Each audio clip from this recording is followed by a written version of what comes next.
UDA nyocha en enemy mar against themselves.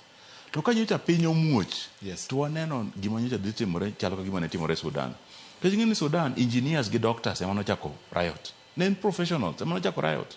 Mano lokore mano wacho ni sirikal ni nyaka wagol, kech sirikal ni timonwa gima rach. Lakini Sudan kawuono kata imiye gima higni 50 ok nyal gere molom gi Sudan machon cha. Kech tungni ne giweyo ma ok gi control. Koro sama nyocha ji ose bridge ma ji odonje chuny town cha, ma ji ogo koko, ma ji odhi e parliament. Waneno jok ma pod wacho ni gidwa dok e State House. To wakonegi ni jokama. Bung'eyo ni gima lich ne president mora mora mobet e kom ok en dhi State House gole. Ke State House nyalo bedo kamora mora. State House inyalo keto kata Mombasa, inyalo keto kata chuny ndam. State House nyalo bedo kata mana Eldoret.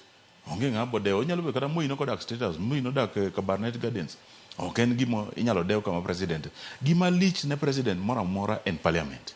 Kech kata kodwa loko ngima u nyaka odhi e parliament. To ka parliament cha nyocha donje mosekethe mochal kamacha cha. Dong ung'e ni Kenya osedhi the lowest. Koro we uru ma oromo.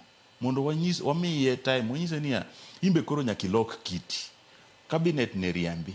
An ng'at manyocha ok oriembi, manyocha dwaro no riembi, en speaker mar parliament miluongo ni Moses Wetangula.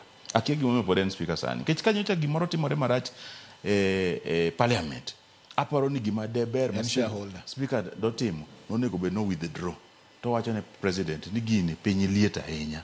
Dong wadhi wapenji jo Kenya, udwaro ang'o? Udwa finance bill ni koso udwa gimoro. Nikech mae od jopiny.